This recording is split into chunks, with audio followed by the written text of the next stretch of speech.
जय हिंद मित्रांनो, एक्झाम जागरवर तुम्हा सर्वांचं पुन्हा एकदा स्वागत आहे. मित्रांनो, आजच्या चालू घडामोडीच्या सत्रात आपण नुकत्याच घडलेल्या घटनांवर आधारित MCQची प्रॅक्टिस करणार आहोत. यातील एक एक प्रश्न अत्यंत महत्त्वाचा आहे. त्यासाठी व्हिडिओ शेवटपर्यंत पहा व आपल्या मित्रांसोबत सुद्धा शेअर करा, जेणेकरून येणाऱ्या एक्झाममध्ये त्यांना सुद्धा याचा फायदा होईल. मित्रांनो, आजच्या सत्राला सुरुवात करण्याआधी न्यायमूर्ती सूर्यकांत यांच्याविषयी अजून एक पॉईंट नोट करून घ्या.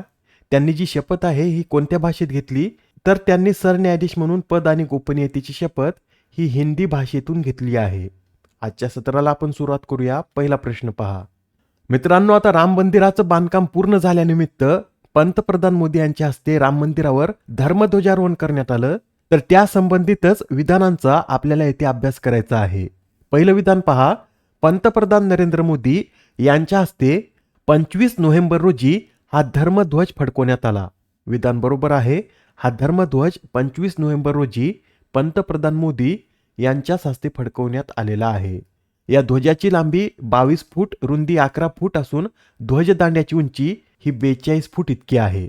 आणि इतकंच नसून या ध्वजावर जे प्रतीक आहेत ते सुद्धा आपल्याला माहित पाहिजे. या ध्वजावर 3 प्रतीक समाविष्ट करण्यात आले आहेत. त्यामध्ये एक आहे ओम, दुसरं सूर्य, तर तिसरं प्रतीक हे कोविदार वृक्ष आहे. आता आपण जी सर्व माहिती पाहिली त्यानुसार बी व सी हे विधान सुद्धा बरोबर आहेत व यामुळे या प्रश्नाचं उत्तर काय असेल, तर पर्याय क्रमांक 3 हे या प्रश्नाचं योग्य उत्तर आहे. इतर माहितीमध्ये हे सुद्धा नोट करून घ्या.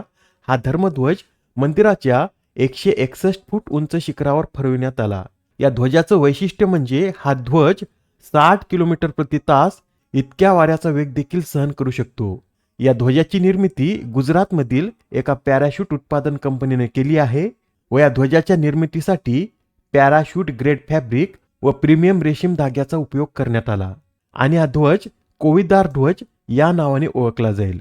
बरं, आपण पाहिलेल्या माहितीनुसार या ध्वजावर कोविदार वृक्ष सुद्धा आहे. या कोविदार वृक्षाविषयी सांगायचं झालं तर कोविदार वृक्ष हा अयोध्याच्या रघुकुल राजवंशाचं प्रतीक मानलं जातं आणि हरिवंश पुराणानुसार महर्षी कश्यप यांनी मंदार वृक्षाचे गुणधर्म पारिजात वृक्षाशी एकत्रित करून या कोविदार वनस्पतीची निर्मिती केली.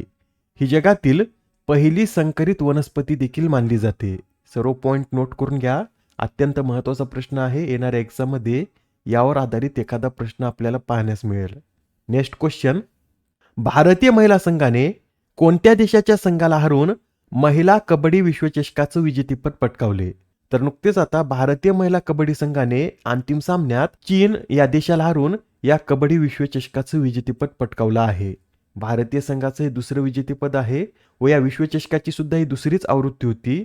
म्हणजेच दोन्ही कबड्डी विश्वचषक हे भारतीय संघानेच जिंकलेले आहेत आणि यंदाच्या विश्वकपमध्ये संपूर्ण स्पर्धेत भारतीय संघ अपराजित राहिलेला आहे. बरं, या स्पर्धेचं आयोजन कुठे करण्यात आलं होतं? तर यंदाचा महिला कबड्डी विश्वचषक हा बांगलादेशातील ढाका येथे आयोजित करण्यात आला होता व या विश्वचषकात एकूण 11 देशाचे संघ सहभागी होते. Next question.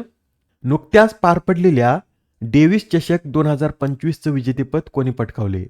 तर यंदाचा जो डेव्हिस चषक आहे याचं विजेतेपद इटली या देशानं पटकावलं आहे व विशेष बाब म्हणजे इटलीने सलग तिसऱ्यांदा या डेव्हिस चषकचं विजेतेपद पटकावलं.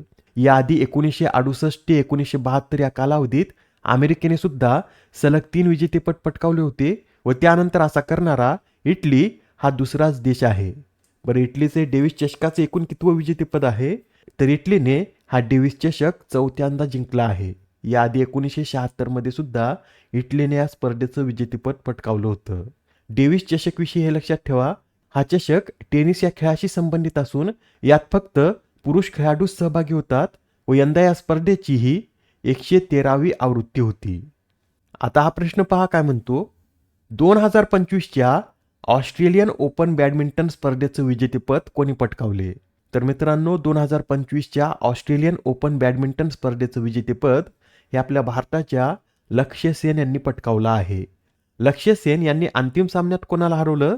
तर जपानच्या युशी तनाका यांना हरवून लक्ष्य सेन यांनी या ऑस्ट्रेलियन ओपन बॅडमिंटन स्पर्धेचं विजेतेपद पटकावलं आहे. याआधी लक्ष्य सेनने 2024 मध्ये लखनौ येथे सुपर 300 स्पर्धेचं विजेतेपद पटकावलं होतं व त्यानंतर आता त्यांचं हे पहिलंच विजेतेपद आहे.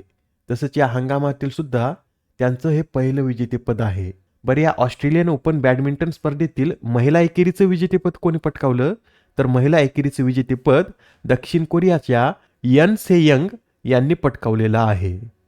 पुढील प्रश्न, 2024 वर्षासाठीचा तानसेन पुरस्कार कोणाला जाहीर झाला? तर आता 2024 साठीचा तानसेन पुरस्कार हा पंडित राजा काळे यांना जाहीर झाला. पंडित राजा काळे हे एक ज्येष्ठ शास्त्रीय गायक असून त्यांना तानसेन महोत्सवात या पुरस्काराने सन्मानित करण्यात येणार आहे. बरं, आपल्याला एक्झाममध्ये असं विचारलं जाऊ शकतं की तानसेन पुरस्कार हा कोणत्या राज्याद्वारे दिला जातो? तर तानसेन पुरस्कार हा मध्य प्रदेश सरकारकडून दिला जातो. मित्रांनो, याआधी सुद्धा काही महत्त्वपूर्ण पुरस्कार देण्यात आलेत, ते सुद्धा आपण एकदा रिवाईज करून घेऊया. पहा, पहिला आर के लक्ष्मण उत्कृष्टता पुरस्कार कोणाला जाहीर झाला?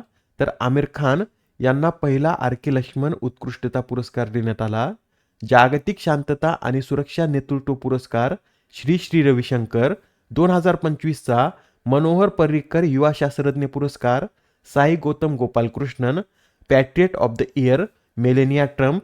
बुकर पुरस्कार डेव्हिस लाजे. प्रबोधनकार ठाकरे पुरस्कार विनोद शिरसाट. तर युकेच्या हिल्स मिलेनियम पुरस्काराने ए बालसुब्रमण्यम यांना सन्मानित करण्यात आलं व हा पुरस्कार मिळवणारे एल बालसुब्रमण्यम हे पहिलेच भारतीय ठरले आहेत. आता हा प्रश्न पहा, अलीकडेच चर्चेत असलेला हेलेगुब्बी हा ज्वालामुखी कोणत्या देशात आहे? तर मित्रांनो, हा जो हेलेगुब्बी ज्वालामुखी आहे हा इथिओपिया या देशातील एक ज्वालामुखी आहे आणि तब्बल 12,000 वर्षानंतर या ज्वालामुखीत उद्रेक झाल्यामुळे हा सध्या चर्चेत आला आहे. आणि या ज्वालामुखीच्या स्फोटादरम्यान राखेचा एक मोठा ढग आकाशात 10 ते 15 किलोमीटर उंचीवर गेला व या ज्वालामुखीतून निर्माण झालेले राखेचे ढग हे आपल्या भारतापर्यंत सुद्धा पोहोचले आहेत. भारतातील गुजरात राज्यापर्यंत हे ढग पोहोचले आहेत व पुढे सरकत हे चीन या देशात सुद्धा प्रवेश करतील. आता हा प्रश्न पहा, सेबीच्या पूर्णवेळ सदस्यपदी कोणाची नियुक्ती करण्यात आली? तर आता सेबीच्या पूर्णवेळ सदस्यपदी संदीप प्रधान यांची नियुक्ती करण्यात आली. संदीप प्रधान हे सध्या पुण्यात आयकर महासंचालक म्हणून कार्यरत होते व आता त्यांना सेबीचे पूर्णवेळ सदस्य बनवण्यात आले. ते या पदावर कधीपर्यंत कार्य करतील? तर ते या पदावर पुढील 3 वर्षासाठी कार्य करतील. बरं, या सेबीचा फुल फॉर्म काय? तर securities and exchange board of India असं याचं पूर्ण स्वरूप असून सध्या याचे अध्यक्ष कोण आहेत? तर तुहिन कानपांडे सध्या सेबीचे अध्यक्ष आहेत. नेक्स्ट क्वेश्चन, मित्रांनो, अलीकडेच दुबईच्या एअर शोमध्ये भारताचं तेजस लढाऊ विमान हे कोसळलं असून यात एका वैमानिकाला वीरगती सुद्धा प्राप्त झाली. त्यांचंच नाव आपल्याला येथे सांगायचंय. तर हे जे वैमानिक आहेत यांचं नाव नमांश स्याल असं होतं. तेजस विमानाविषयी हे सुद्धा लक्षात ठेवा, हे भारताचे पहिले पूर्णपणे स्वदेशी विकसित लाईट कॉम्बॅट एअरक्राफ्ट आहे आणि या विमानाचा विकास हिंदुस्तान एरोनॉटिक्स लिमिटेडद्वारे करण्यात आला व या विमानाला तेजस हे नाव कोणी दिलं? तर अटल बिहारी वाजपेयी यांनी या विमानाला 2003 साली तेजस हे नाव दिलं होतं. आजच्या सत्रामधील शेवटचा प्रश्न पहा, दरवर्षी राष्ट्रीय दूध दिवस कधी साजरा केला जातो? तर हा जो राष्ट्रीय दूध दिवस आहे हा दरवर्षी 26 नोव्हेंबर रोजी साजरा केला जातो व हा दिवस 26 नोव्हेंबर रोजीच का साजरा केला जातो? तर भारताच्या श्वेतक्रांतीचे जनक म्हणून ओळखले जाणारे डॉक्टर वर्गीस कुरियन यांचा हा जन्मदिवस असतो व त्यांचा जन्मदिवस 2014 पासून राष्ट्रीय दूध दिवस म्हणून साजरा करण्यात येत आहे. भारतात दूध उत्पादनाच्या वाढीसाठी कोणता कार्यक्रम राबवण्यात आला होता? तर ऑपरेशन फ्लड हा कार्यक्रम भारताने 1970 मध्ये राबवला होता व हा जगातील सर्वात मोठा डेअरी विकास कार्यक्रम आहे. या आधीच्या सत्रात तुमच्यासाठीचा प्रश्न होता, सिकलसेल रोगासाठी देशातील पहिल्या स्वदेशी CRISPR आधारित जीन थेरपीला काय नाव देण्यात आले? तर या जीन थेरपीला बिरसा 101 असं नाव देण्यात आलं आहे व या थेरपीला हे जे नाव आहे हे भगवान बिरसा मुंडा यांच्या नावावरून देण्यात आलं. यंदा त्यांची कितवी जयंती साजरी करण्यात आली? तर बिरसा मुंडा यांची 15 नोव्हेंबरला 150वी जयंती साजरी करण्यात आली.